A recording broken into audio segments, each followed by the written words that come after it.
Hey guys, welcome to Code Decode. So today we are going to cover Git from scratch to pro level, and at the end of this video you will become pro in following topics. We will be seeing what is Git, how to install Git, what is Git terminal, what is the difference between Git and GitHub. So this is a very important interview question. How to create a GitHub repository, how to generate SSH keys for SSH agents so that you will be able to get the data from SSH repository or push something into it. What are the different areas while working with the Git? What are the commands we use in Git, the basic commands, and even some complex commands like rebase, and common commands like clone, push, pull, fetch, merge, stash, etc. What are the different type of branches, how to create them, how to manage them, how to merge them, we will be seeing in this video. How to create pull request, and what are the best practices for Git. Please stick with me till end for having a complete understanding of Git. So let's get started with what is Git and why do we really need it. So as per the documentation for Git given, Git is nothing but a free open source distributed version control system designed to handle everything from small to very large project with a very speed and efficiency. Now as a noob, I never understood what does that really mean. So let's go step by step. So the first thing is it is free. Why is it free? You don't have to pay license for it and it is openly available. Secondly, why is it open source? Because the source code for Git is freely available. You can share it among your friends. You can even customize it according to your needs. Now what is distributed? So this is very important. Why is it distributed?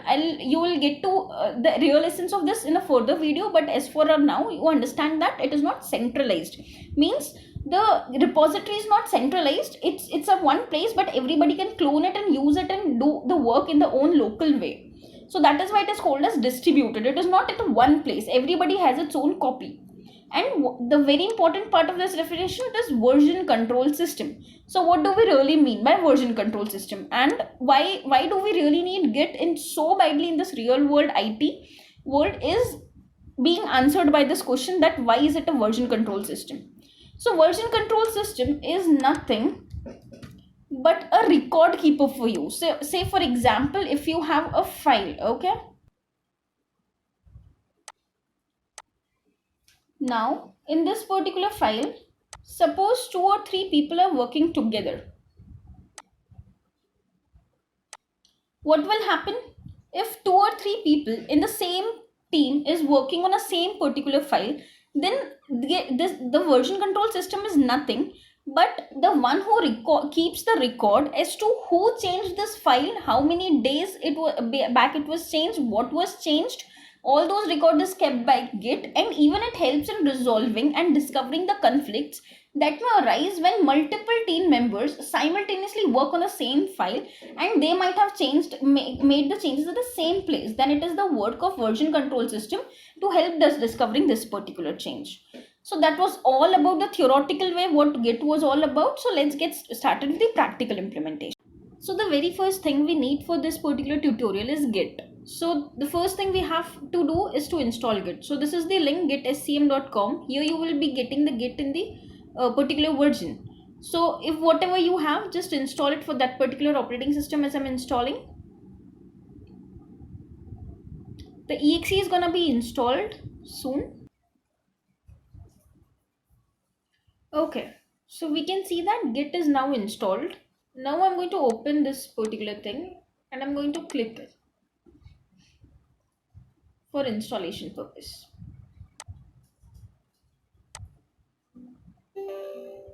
It is asking me, do I need to allow it, and I'm going to do yes. So I'm going to do next, and this is the place where it's going to install it. So I'm going to do next. I want a desktop also, and just keep it as next. So this is how I'm going to create it with next, and it's going to create a start menu for me. Now Vim is not what I want. I want Notepad++ is my default editor, so I'm going to take that. This is also a third party, that is okay. Keep it the way it is recommended for you for the next few more next, and then just create install. And now this is being installed for us. So we are about to complete it, and you can see that it is completed. So I can do next.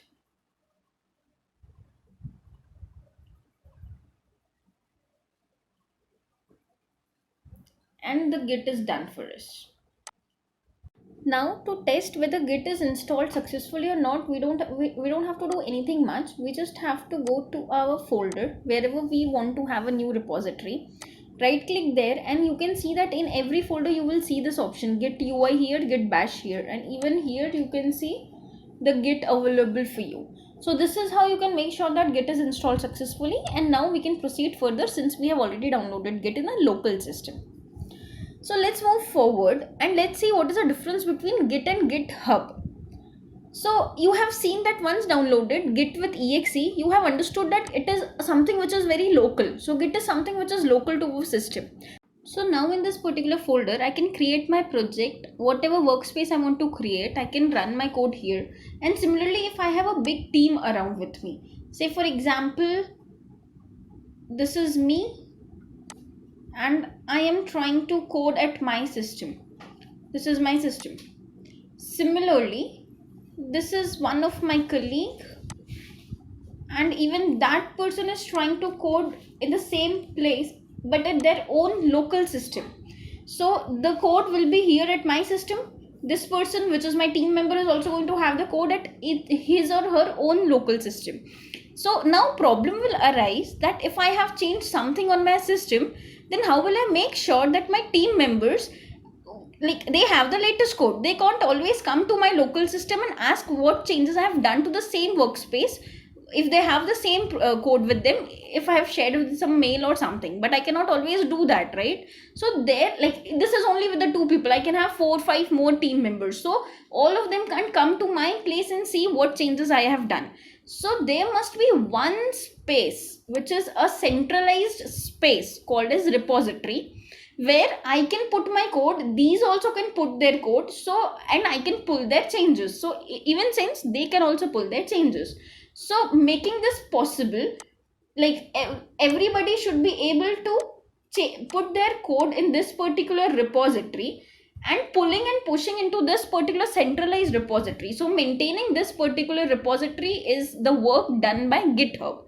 So GitHub is nothing but an online centralized platform or service which helps the team members to collaborate their work together at a centralized location or the repositories.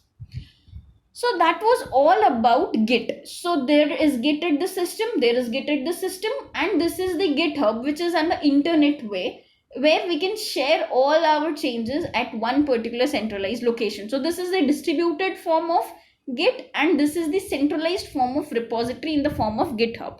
So that was the main difference between Git and GitHub. Remember this because it is very important from interview perspective. So that was all about the theory. Let's just get started with creating these repositories now. So for creating the repositories, we need to go to the GitHub account.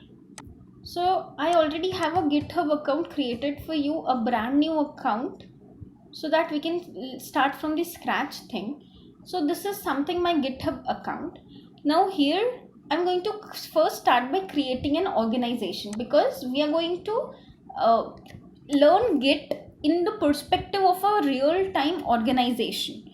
So rather than doing it in a very local way or something which is very not related to IT world, we will not going to follow that path. We are going to completely follow how it is being created in the organization level. So you will be asked for choose a plan. So I would suggest I'll be joining it for free as of now. Now organization account name. So I can say Code Decode Learning, right? And this is my organization's account name. Now what will be the email address? So I can say Code Decode Business @gmail.com, which is my Gmail ID, and this is my personal account. So I'm going to go next. This is like welcome to GitHub, and I don't want any organization member as of now, so I'm going to do complete setup. So this is how I've created my complete setup for organization. So this is my organization name. This can be any Infosys, TCS, whatever it is, the organization name will come here. Now we are going to create some repositories, because you can see there are no repositories here. So I can create a new repository, but before creating a repository and understanding it, let's understand in a bit better way. So let's remove all this now. Now understand this, okay? This is my organizational level repository. So I can say this is organizational level. Now I can have from here different type of repositories for my team.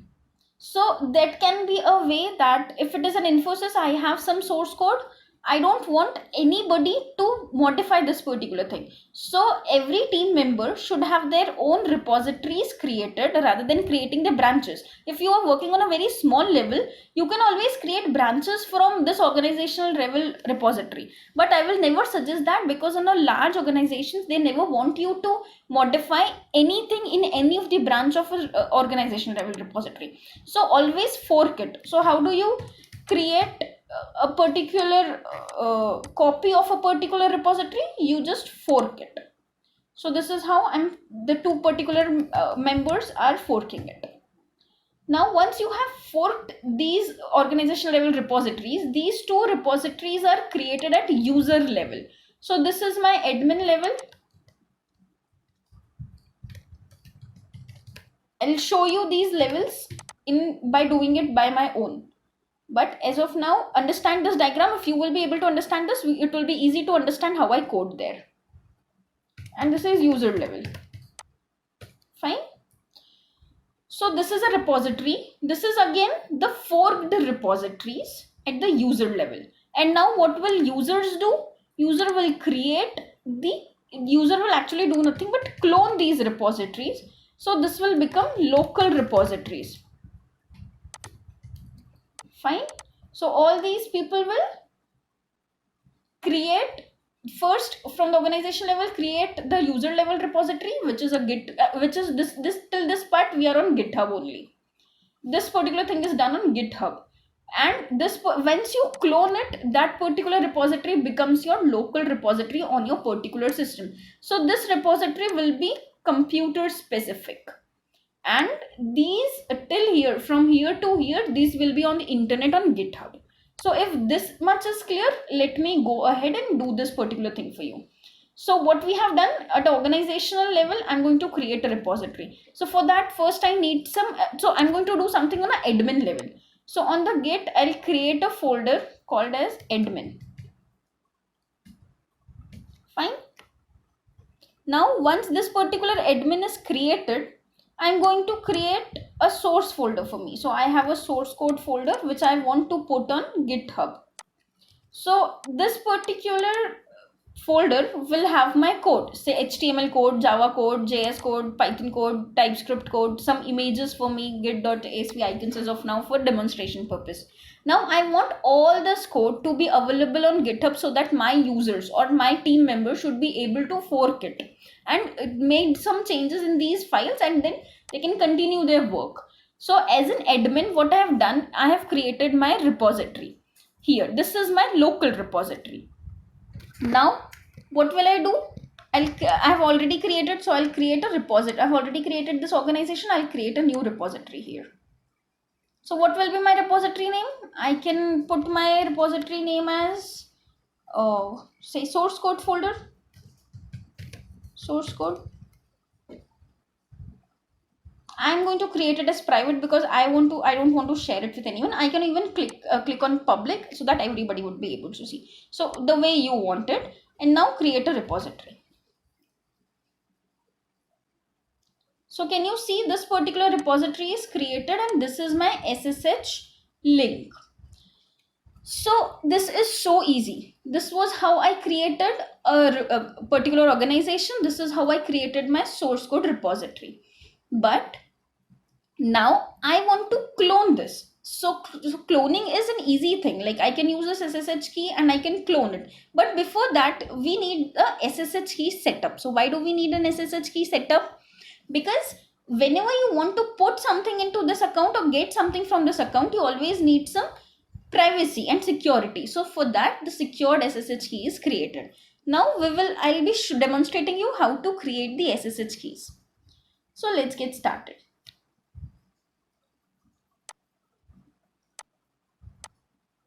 here in this git. I'm going to do git bash here. So this is how you open your git bash. Okay.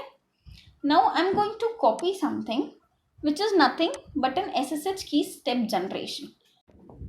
Don't worry about these slides. I've already covered these slides for you, but I'm just opening these slides to copy some of the commands because these are some complex commands. So the first step, I'll give all these commands to you in the description section. Don't worry. So the very first thing for generating an SSH key is to generate a key tool for it. So I'm going to paste it. So now it's generating an SSH key for my codedecode@gmail.com. So that is nothing but a business email ID for my channel. So now it is going to create an SSH key here. Now it wants me to enter a file to which this particular thing is saved, and by default it is being saved at C users, a username. This is a fake username and the RSS ID. So this is going to be a default one. If I press enter, so I'm going to press enter here. It's now asking me for passphrase. So this is nothing but a password. Whenever you try to clone something, push something, pull something, it is going to ask for security password so that it makes sure that it is only you who is doing it. So as of now, it's not a much critical thing for me. So I'm going to press enter and I'm going to press enter. So this particular SSH key is generated. So what we have to do, we have to copy this particular like the path, and we are going to paste it somewhere so that it is available for us in case we will be needing. So yes, we will be needing it, and I'll go to this particular path for you. C users, my git, and .ssh, and in .ssh you can see two files. So this is nothing but a public RSS key, and this is my file. So I'm going to edit with Notepad++, and I can see while editing that this is my private SSH key available. So that was the private key. Okay. So I have made sure that that particular thing is done. Now this is the second step, which is a very important step, because just generating a key is not important. Also, it is important that we should always create the SSH agent in the background. So starting SSH agent is not that difficult a task. I'm just gonna paste it here, and my agent ID will be shown here. So by generating an SSH agent, the particular SSH agent is now being running at the port number or process ID for that particular agent is 689. That will be different for all of you. And now what we will be doing, we are going to do SSH add and RSA. Now in the previous way we have seen that it's simple ID underscore RSA. So I'm going to only cover till ID underscore RSA. Fine. So what we are doing, we have added a particular RSA file, ID underscore RSA. So what was that? ID underscore RSA. In that, this is ID underscore RSA. This particular key is being added with this particular business Gmail ID of mine. So this is the only two very simple steps to create the SSH key and add it to the agent. So what we have done till now, let's just summarize. We have created a SSH key, and with this particular command RSA key is being generated, and that particular RSA key we need to add it to a particular agent. So for that we have first initialized the agent process with a particular process ID. This PID is a process ID, and then with this particular agent being running in the background, I have added my RSA key to that particular agent. So now I have authorized myself that I'm good enough to pull or push to this particular user ID or Gmail ID being generated at GitHub way. So this is how I made sure that my things which are at my local Git, using GitHub, I can put that data to the internet on the GitHub. So this is how I've created the SSH keys, added to the agent. And now what we are going to do, we have created the SSH key here. That's very good. But now how will my GitHub know, this GitHub, that yes, your particular source code is being added to this particular plan, you are the valid person. So to make myself a valid SSH person, I'm going to go to my settings. In settings, I'm going to go to my SSH keys, and here it says that I don't have any SSH key here. So I'm going to create a new SSH key here. and it should begin with this particular SS.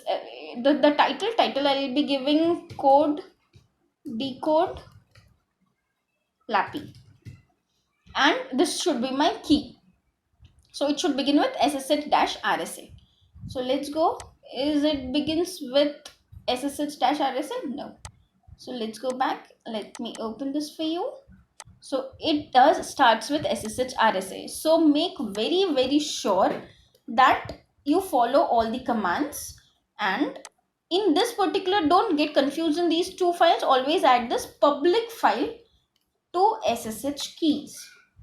So it says it starts with SSH-RSA and it is being available at my codedecodebusiness@gmail.com, and I'm going to add the SSH key. So that was as simple as that. I'll revise you 4 things. First thing, go to your GitHub, go to your Git, local Git, and generate a SSH key. So you will be able to find 2 SSH key at a default location. Now open an agent, add the SSH key to that agent so that you are authorized now.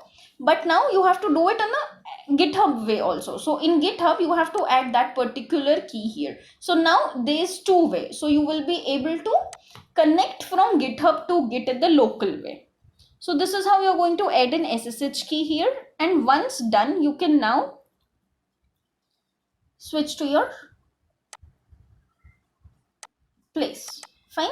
So this was all about the SSH keys. Now what I'm going to do, now I want this particular whole code to be added to my repository. So where is my repository?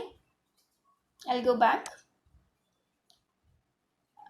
I'll go to my home page and I can see that on my code decode, I have this organization I've created, which is nothing but code decode learning source code.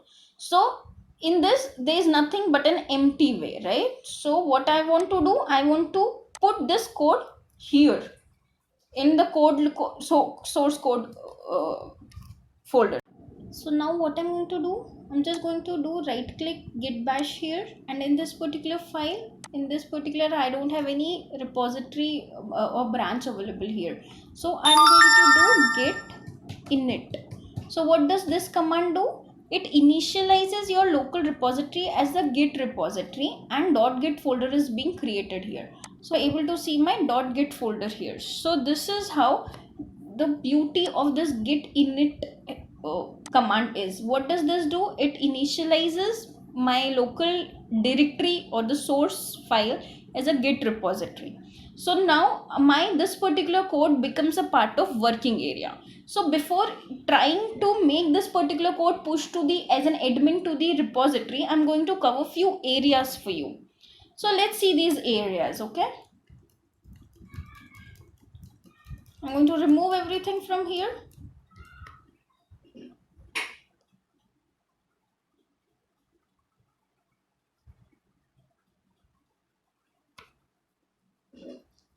So we will be covering some areas now. Now this is my local system for you. Okay, now I have something in this local system for you. Now I want that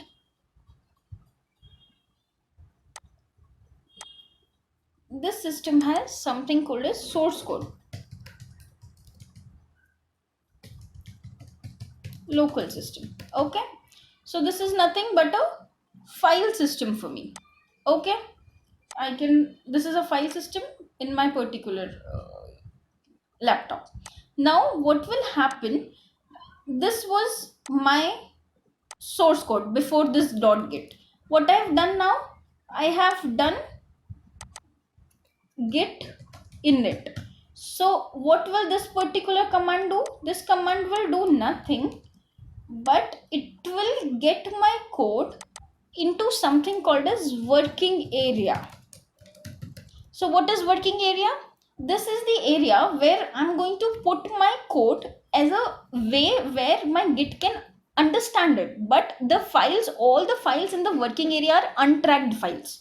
So once I've done git init, so you can see I've already done git init, and you can see in this folder that .git folder is created. So with this folder created, all these files are in untracked status, but this all area becomes working area. So initially it was only file system for me, but with this git init, this particular area becomes a working area for me.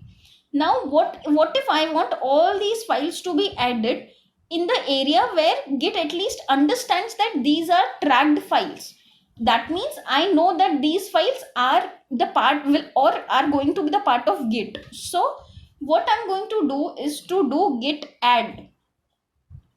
So similar to this, I'm going to do git add with a dot. So what does this do? Add all the files in my working area and add it to the local repository. So this is called a stage area. And all the files here becomes tracked files. या फिर staged files. Okay. So remember this very importantly, that once you have code here, this doesn't matter anything. Git does not even understand it. So this code is nothing but a file system code. With git init command, you will do nothing but make sure that your simple file system becomes your working area for Git. That is, you have initialized it with the Git initializations. Now with git add and dot after it, it will make sure that all the files in the working area becomes your staged files or tracked files, and that area, that is this particular area, becomes your staged area. So how will we do that? I'll be showing that to you in a particular second. Now with the staged area, I'm going to do git commit. So what will this do? Git commit will add all the staged files to my local repository. So what is local repository? So this is something where all the staged files are added to Git, and now Git knows that this is going to be pushed to GitHub.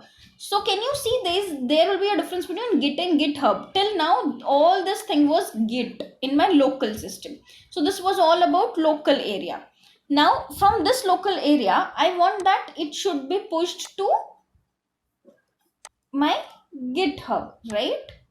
So this is my remote repository. So how will I add this particular thing to my remote repository? By git push command. So what does this git push command do? Git push command does nothing but add all your files which is in a local repository to the shared repository on the internet.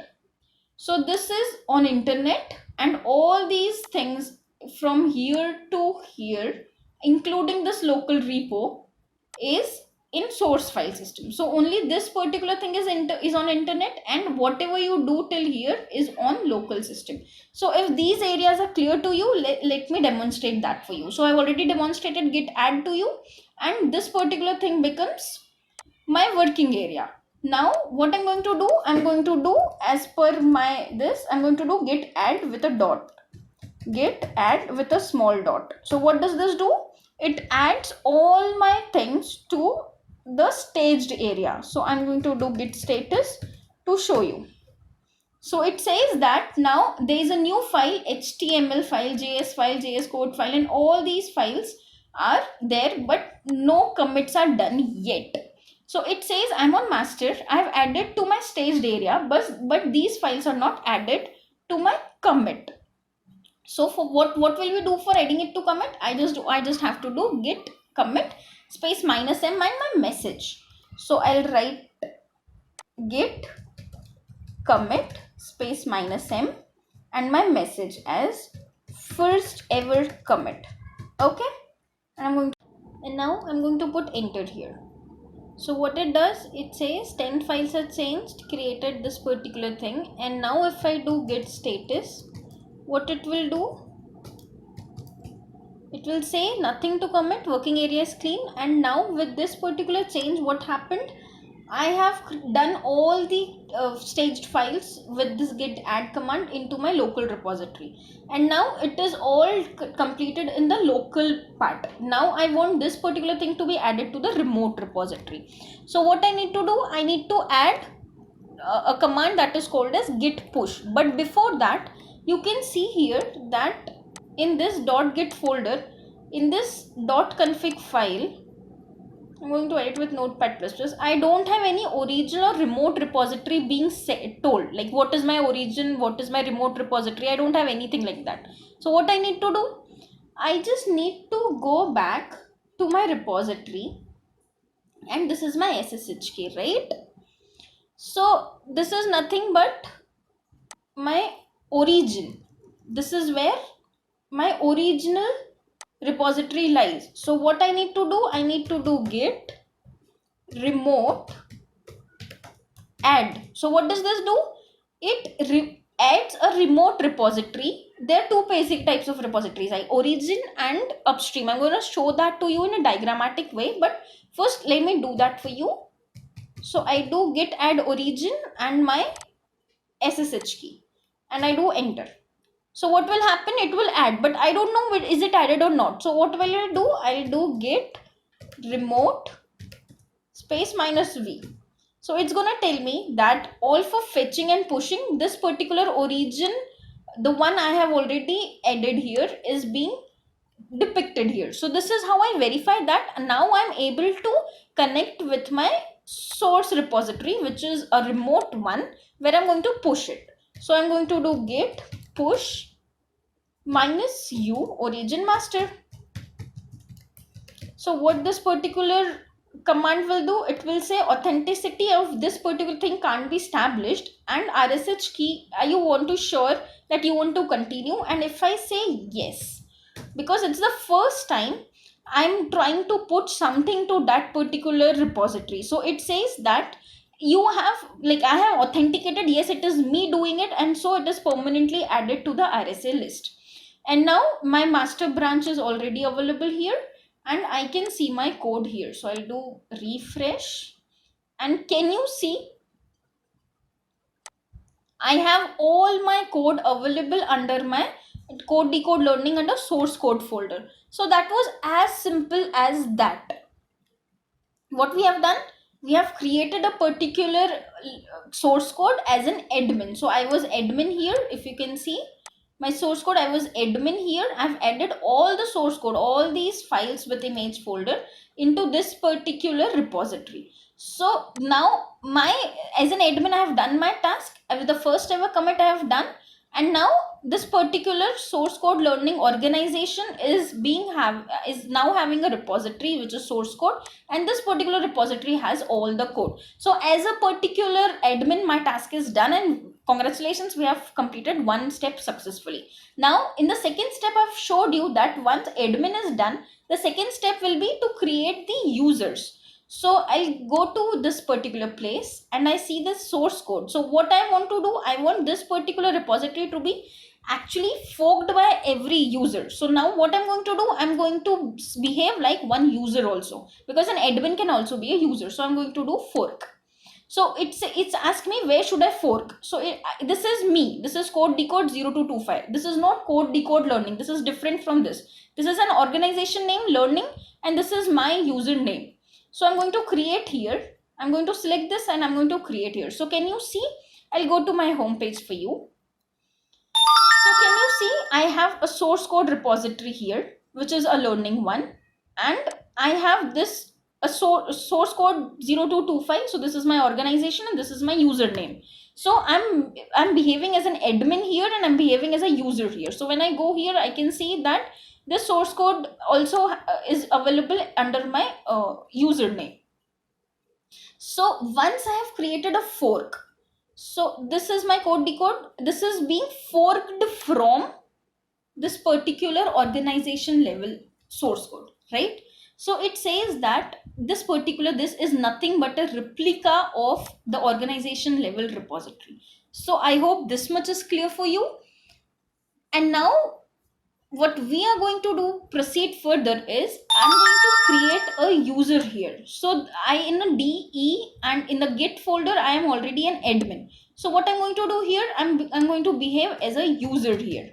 So in user, what will I do? I have already created a fork. So I'll go back to, I'll do Control Z here. Give me a moment. So back to our ways where we were working. So this was organization level done. Then we have forked level, because I'm just the only person here. So I have my forked. So this is organization. This is forked. And if you remember, I have already said that once you have forked it, what we need to do? We need to create a local of it. So how do we create a local? So I have already told you, to create a local, you have to clone. So till here it was on internet, right? So this was all the part of internet. But now this is a part of my local system. So how to get, as a user, how to get what my admin has put to internet and I've put it to on my forked branch, how to get it to my local system. So in this particular row, I'm going to do git bash here, and I'm going to do git clone.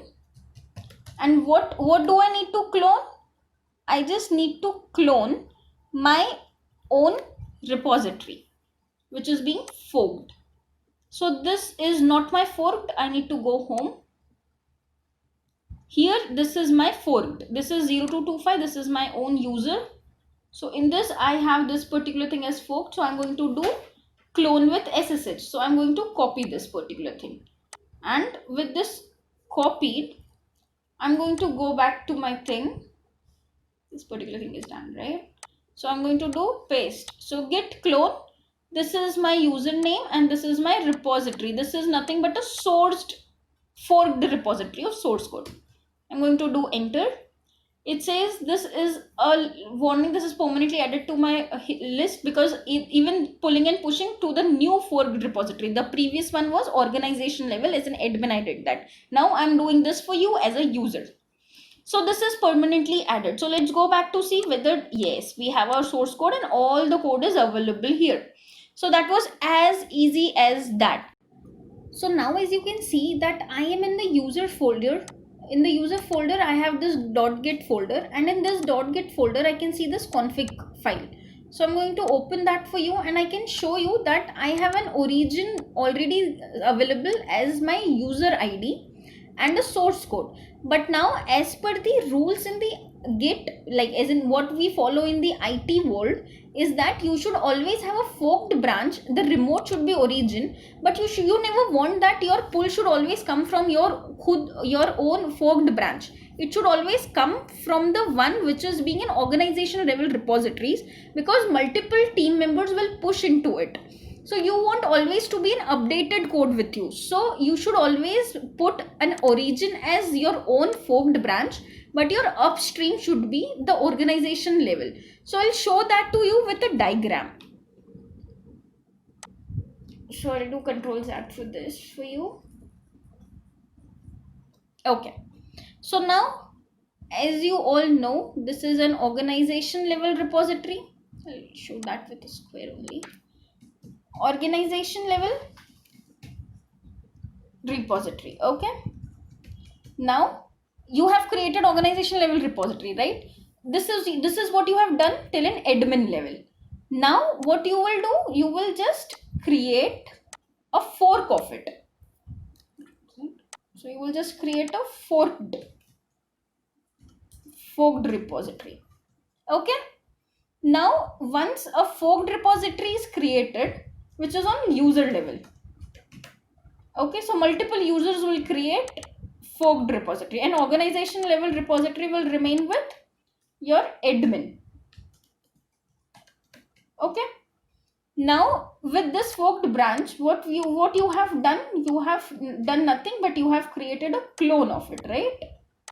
So you have cloned it, and with this cloned, you have created a local working area, right? With this cloned one. Till this particular thing we are clear, right? We have done this. Now here comes the real thing.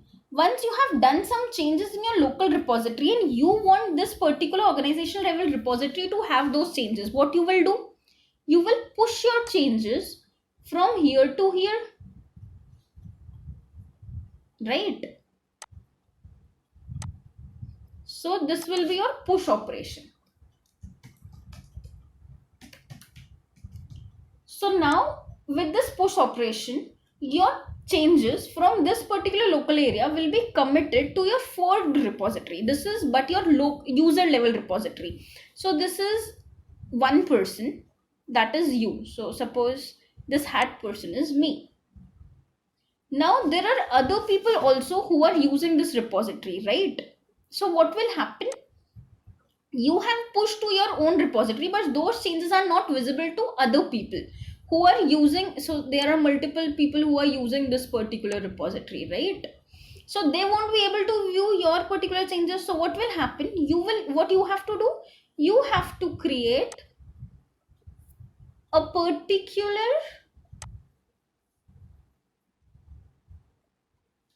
pull request.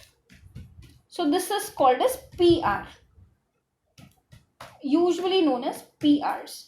So there is an admin here, right? So suppose this is an admin here. So admin will review your changes before pushing anything to the organization level, because it is very dangerous if you have done some changes and that changes are not valid or they are not feasible enough. Adding it to organizational level repository is very scary thing. It can actually break many things at organization level. So what will admin do? It will review your code done at your forked level, and once they find it satisfactory, then and only they will push those changes to organization level. But similar things happens with other also. They also push, they also have the forked repository. These two person have their forked repository, they are also having reviewed with this person. So I want that I should not get a pull from this place, because when you try to get pull from your own forked repository, you will not be able to get the changes done by these people in the organization level repository. So you always want your pull from this particular level only. So that was why I always want my pull operation from organization level repository and forked from this. So this is why it is known as origin. This is the origin of your local area, but I want that my upstream. So this is the funda of upstream and origin. The upstream is where you always want your pull to have. That is the place where you will always have an updated code. And you should always push to your area where it is safe to push for you. In always and multinational companies, you will always follow this. In a small level, you can always go to and change to this particular thing by creating a pull request directly from your local area to this repository organization level. You don't have to use a forked one, but in most of the MNCs you always use this forked one. So this is how, once forked, you can always push, but to take a pull you always need an organizational level repository, which is your upstream. So if this is clear, I can show you here in the config file that I have my origin available, but I don't have this upstream. So when I will try to do pull, it will by default do it from origin only, it will not do it from upstream. So I want to add an upstream. So how will I do that? So basically I have a command. So what I will do, git remote add. So the way we have added the origin, we will add the upstream. And what will be the upstream? What upstream do I want? So I will see that this particular user is being forked from this organization. So I'll go here in the organization. I'll go once in the organization, I will do clone and I will use this particular URL. So I'll just copy this URL and I paste it here. So this is my organization level, and where I am is at user level. So I want my upstream to be the organization. So this particular error says that fatal not a git repository. So what issue I am facing here is that I am in user. So if you can see, this is the user, but this is not a git repository, right? There is no git folder here. It's in my source code. So what I have to do, I have to do cd source code. Once done, enter. Now it says that yes, I'm on master. And now if I try to run git add upstream, it says yes, it is done. So how do I verify it is done or not? So I'll close my notepad++ first. I'll go to I'll refresh this. I'll open my particular file again. So if you can see, now my upstream is added. So this was not earlier there. And what is my upstream now? My upstream is my organization level decode learning, the git folder. And this is origin is my forked branch, which is 0225. So that was as good as that. This is how you make a forked branch. This is my organization level code. And when I go home, you can see that in this I have my forked branch. With this forked branch, what I have done, with this forked branch I have cloned in the local repository. With this I have pushed here. So whenever I do push operation, the operations you will be seeing in next 2 seconds, all the push operations will be done to this, and from here I'll show you how to raise a PR request. And from the local area, where am I going to get the pull? I'm going to always get the pull from the admin level. So what is my upstream? Upstream is this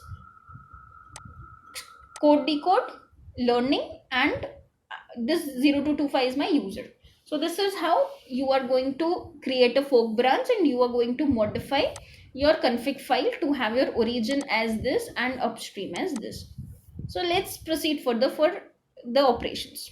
So as far as operations are involved, I've created this summarized diagram for you, which contains all the operations which we can do on organization level, forked repo, the local repositories, the working areas, staging areas. These are all the basic operations which when and now you will be always doing in Git. So don't worry, it looks so complex, but it is very easy, as I will demonstrate each and every of these commands to you. So let's get started. Let's get started with different files, different operations. So this is your folder structure, right? So in this folder structure, once you do git init, what will happen?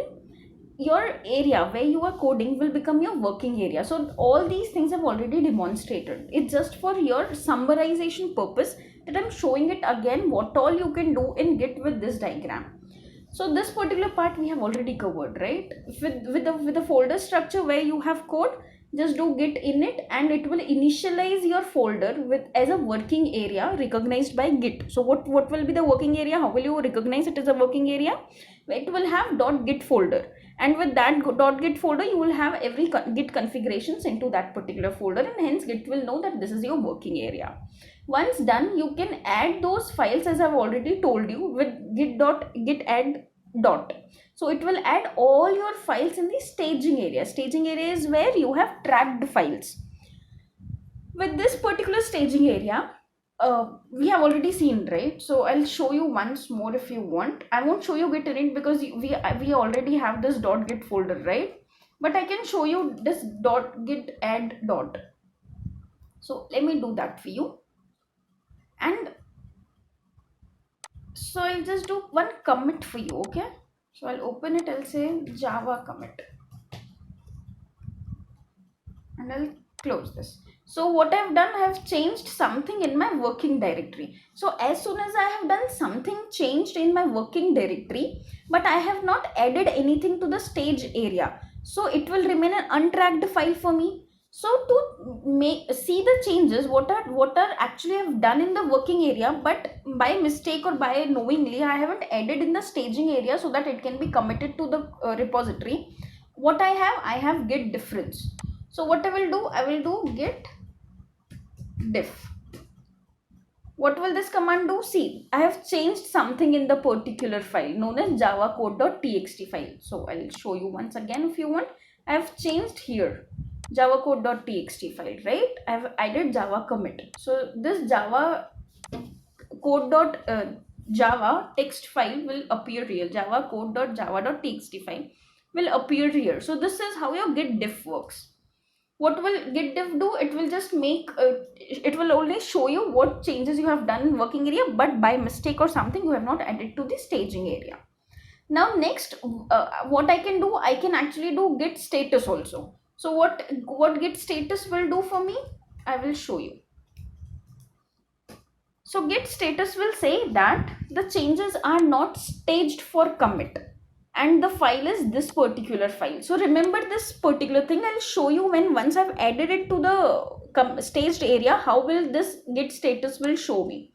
So it says that your branch is up to date, but the changes are not staged for commits, and you have modified this, but you have not committed anything or you have not staged anything for that commit. So how do you stage it? I've already told you, for making the code from working area to stage area, we have git add command.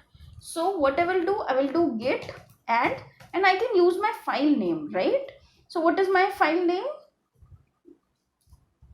javacode.java.txt. So what will this particular do? It will add it to the staged area. Now if I do git status, what will it say? That changes to be committed are this. Now it is not saying that no changes are added to commit, because now it is added for stage area to be committed. So changes are, this is to be committed, and we have this staged file. Now once this much is done, to unstage this file, it says that git restore minus minus staged. So I'll copy this something for you, and it will say that now this particular file is unstaged for me. So git stage and file name. So I'll say,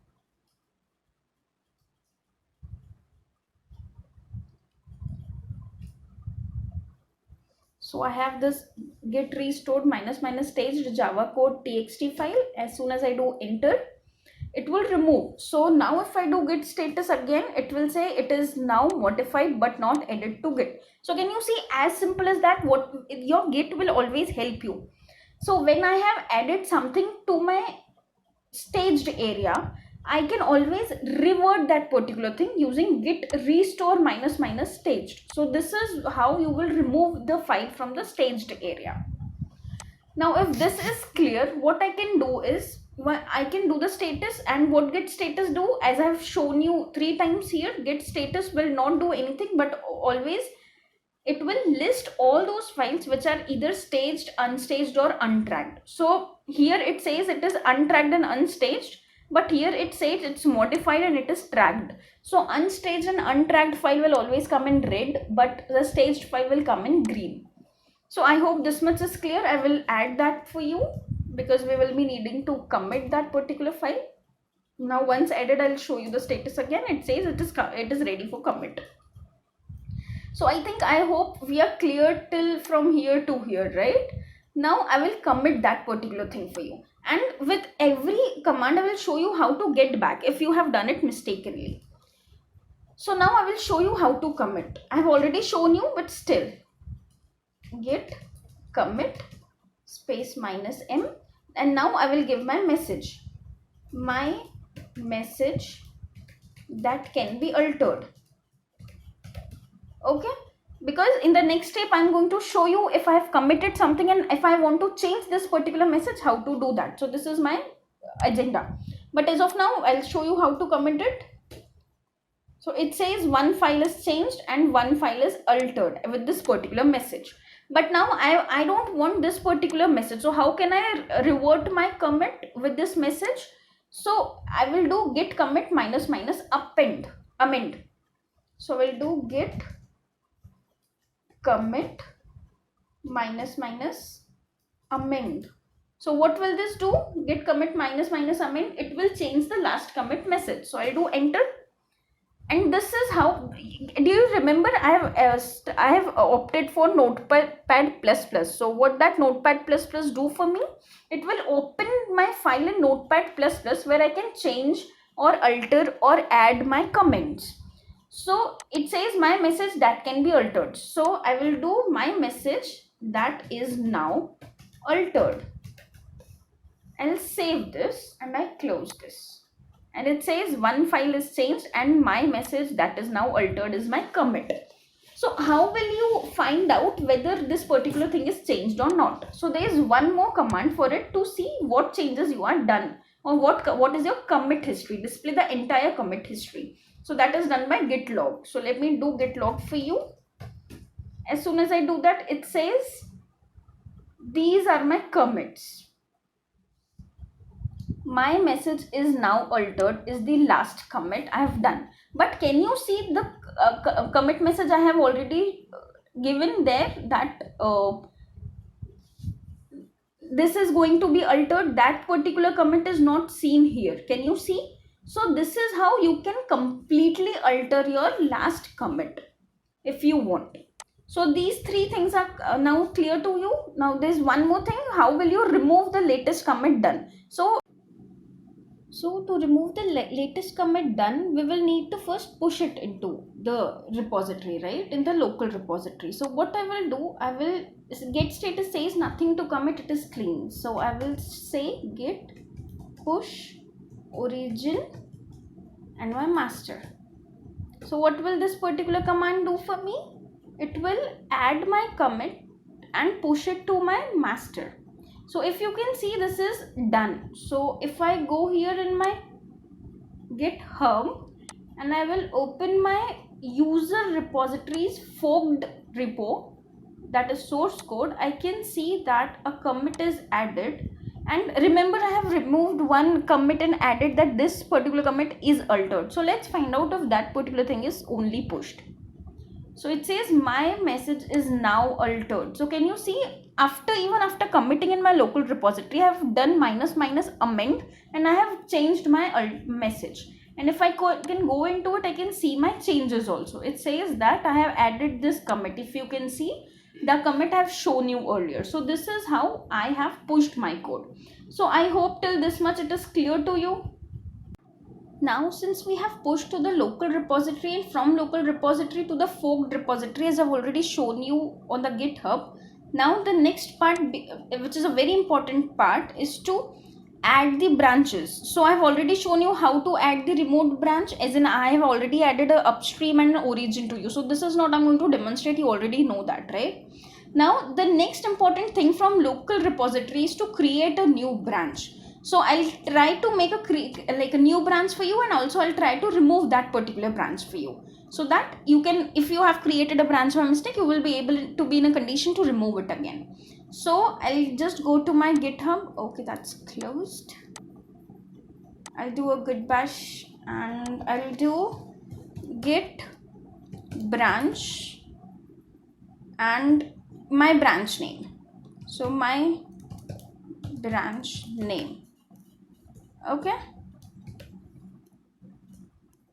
and if I do enter, so, and then I will do git checkout my branch name. So if I do enter, it says now the things are switched to my branch name. So can you see if this is as easy as that? And you can even do it by git checkout -b and your branch name. So it will create a branch for you. So before I'll show you that shortcut, let's delete this particular branch. So what I will do, git, and this is the command, git branch -d and your branch name. So -d when, small d when you haven't pushed anything on in your remote repository. So I haven't pushed anything, hence small d. If you have pushed something on that branch on the remote repository, and then you have to use this git push origin --delete branch. So as of now I haven't, so let me just do git branch -d and my branch name. If I do enter, it says that it is basically currently checked out. So what I will do, I will get back to my master, because since you are already there, you cannot delete. So if you're sitting on a stool, you cannot remove that stool, you will fall down. That is why you have to always get checked out to the master before trying to delete that branch. And now if I try to delete my branch, it says it is successfully deleted. So as simple as that, I don't have any branch now. So how can I create a branch and check out on that branch? In a one simple step, I can do git checkout and -b. What will this -b will do? -b will create a new branch for you. So I'll say new branch.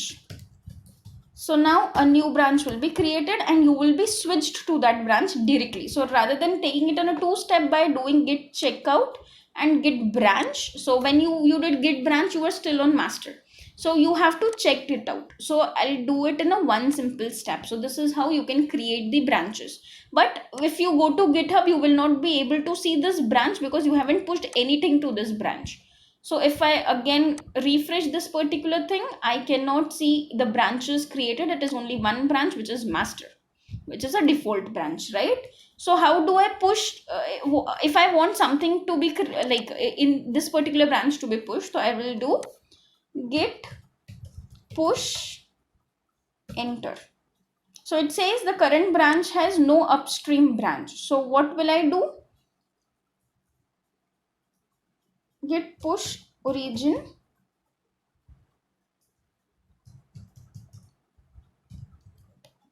new branch. Now what will happen? There is no issue in that because there was no origin branch set up for this particular upstream branch the way I have done for master, creating the upstream and origin. There was no such thing there. That is why I have to explicitly say that this is my new branch, which is the origin remote branch. So when you do this particular thing, it says that now it is a new branch which is being created, and this was my local and this was my remote created with the same name. So that is why I have given the same name new branch. Now if I go here and I refresh it, I can see that a new branch is being created and the current active branch is new branch, which is not master. So I'll go back and it says that I have two branches. Great. And I can see branch here also, master and new branch. So that is how you create a branch, and I've already shown you how to delete it. But now if I've already pushed something and I want to remove this branch from this particular list, this new branch I want to delete. So what will I do? I have a command for that also. So git branch, git push my origin minus minus delete my branch name. So let's try that. Git push, it was origin, right?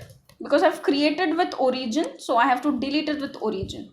So git push origin, this is a remote name, and minus minus delete and my branch name. So what is my branch name? New branch, right? And I do enter. So it says origin doesn't appear to be a git repository. This is your remote repository.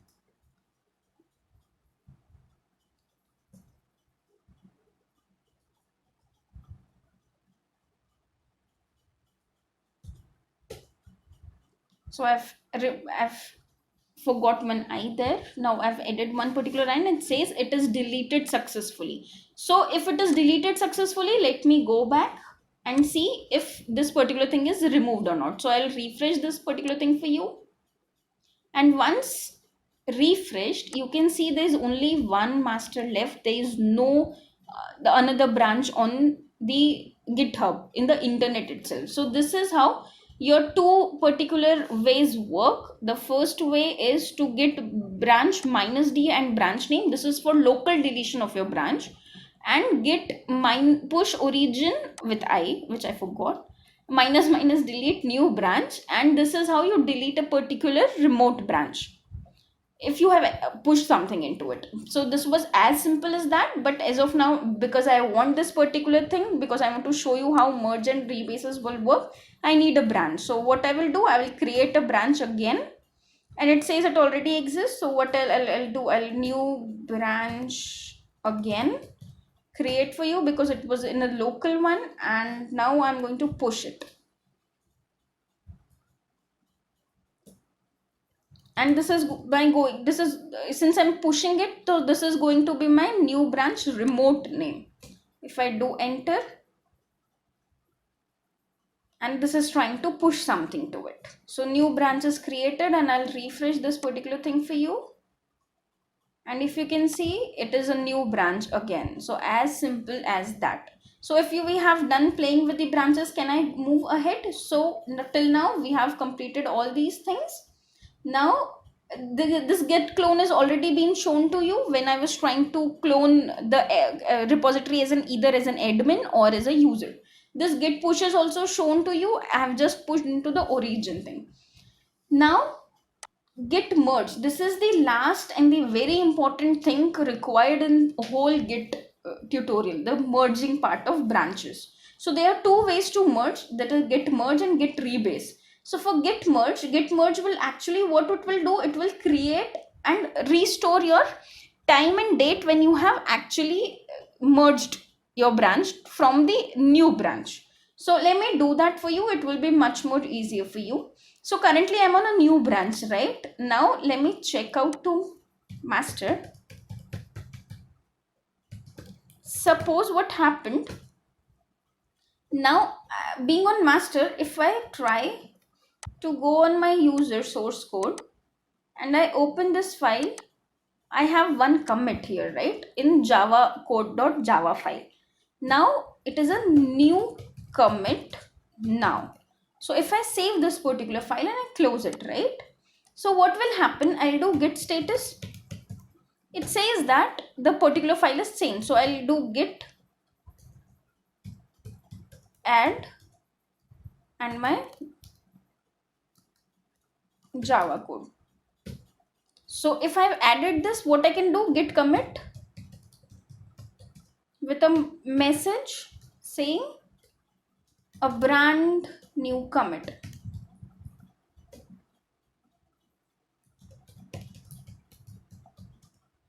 to master. Fine. Now if I have something changed in my master, and I will push it also, git push origin master. So what will happen? I have now pushed some changes to my master. So what will happen? I am one commit ahead in master. Now I want to go back to my branch. So git checkout. This is how you check out to a new branch. Checkout. And your branch name. So what was my branch name? New branch again. Git checkout new branch again. Fine. So now we are switched to this. Now what will happen?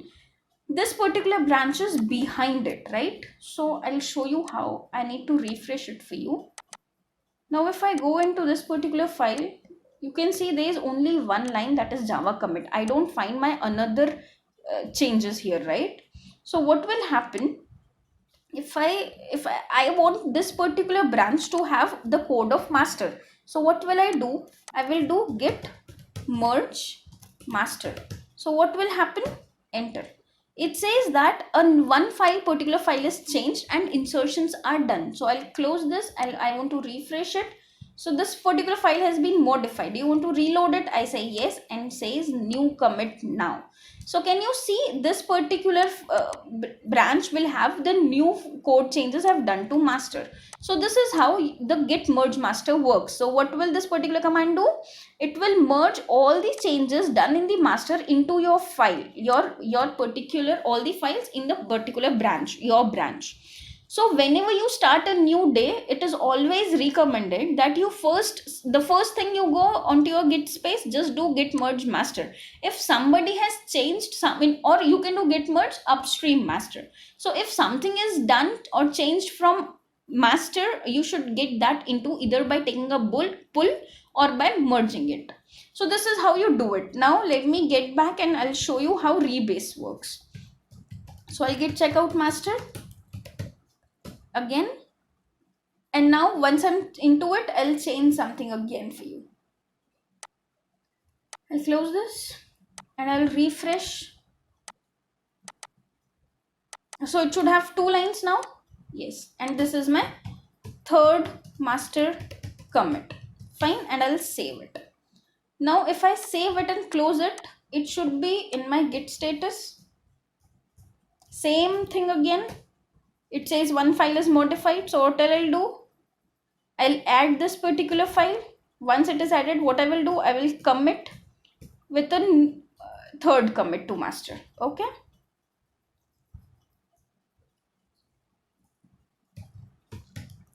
Now with third commit to master, if I enter this particular thing, it says one file is changed. Now I will just do git push so that my commit is pushed to master.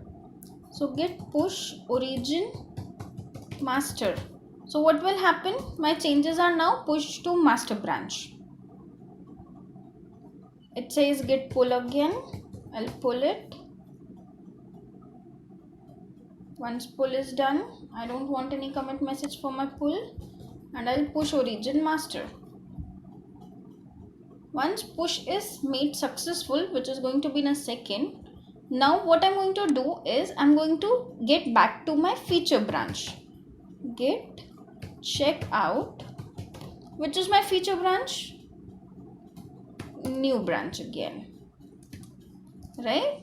So once I'm checked out to it, now I will do git rebase with master.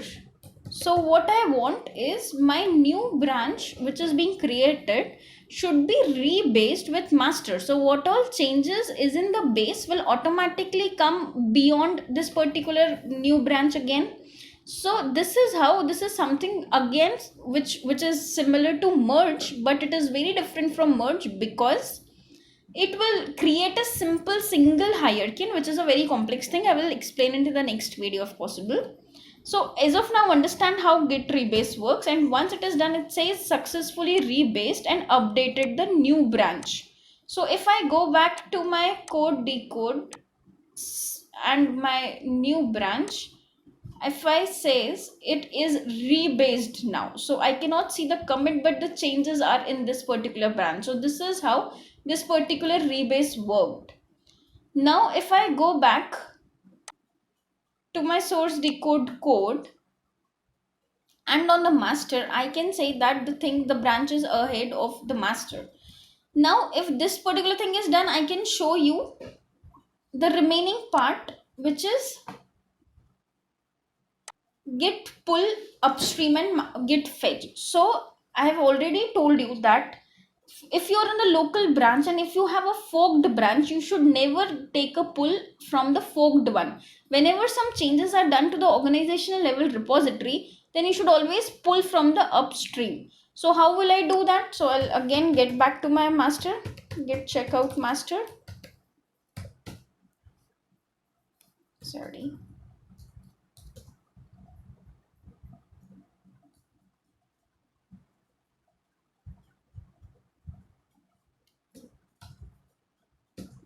Now once I'm switched to master again, what I will do, I will do git pull. So it will by default pull from origin. This is the default nature of git. It will take a pull from origin, but I don't want that. I should, if I have a fork branch, I should always take a pull from upstream. So I'll do git pull upstream, and from which branch? Master branch. So if I enter, it will say that it is already up to date, because you can see that I haven't changed anything in the organizational level repository. I've already pulled and pushed only and only to my forked branch and forked repository. So that is why it says it is already up to date. Once it is done, you can see that the pull will actually change something in your repository if some changes were to be done, but git fetch command, if you can see here, will not change your workstation. And if there is some changes done by your same team member in the same file in the same location, there the chances of conflict is always there. So that is why you can always do git fetch, and you can compare it. If you have the same changes, you can modify before getting a conflict. So that is why git fetch does not change anything in your workstation, but git pull always change anything in your workstation. And if some conflict occurs, it will give you a merge conflict, which is a very bad thing. So merge conflict stages and statuses are something very difficult and complex topics I will be covering in the next videos. So till now this particular thing is clear, right? So we can go ahead and we can see that how pull requests are created. So I'll try creating a pull request for you. So this is in my source code, right? Now it says that my master branch, which is of my forked repository, is 7 commits ahead of code decode learning master. So what is this? This is my organization level repositories branch master, and this is my master branch of forked repository. So it says that I should merge or make the changes to my organization level also. So for that I'll create a new pull request. So as soon as I create a new pull request here, it says that there are 7 commits to be created, and I'll create a pull request, and I'll leave a title as please review and merge. So this is how you create a pull request.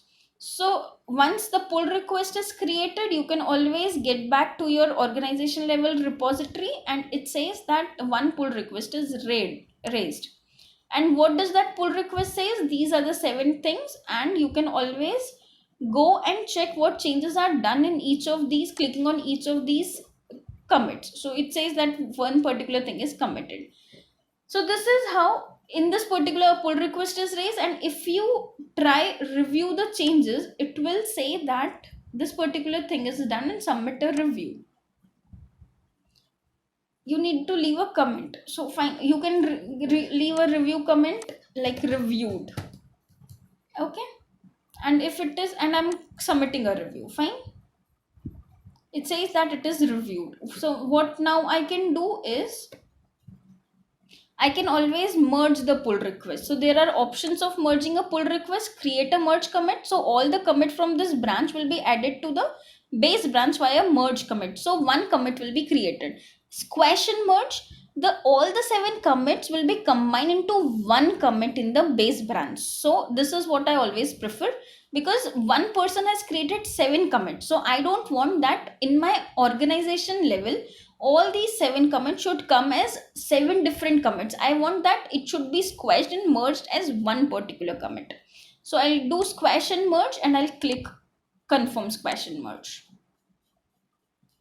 So now I'll go back to my code. I'll see commits here, and once I have reviewed the code, it says that this particular commit is done and it contains these commits, and these were the changes. These three things were the only changes done. So that is how you create a merge request. And being an admin of this, if I have an access, I can always go to my pull request. Abhi you won't see anything because I have already merged it, and there is no open pull request now. One closed. So which one is closed? The one I have raised it for you.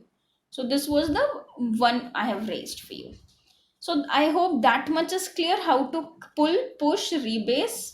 So this is one small thing we have covered here. All the areas, staging areas, all the repositories. If you have any issues in these commits or these particular operations, please let me know in the comment section. And if you want me to create more such complex videos covering the rebase with interactive option, like how to merge with different branches, how to revert, how to reset, please let me know in the comment section. I'll cover that in the separate one section. Thank you.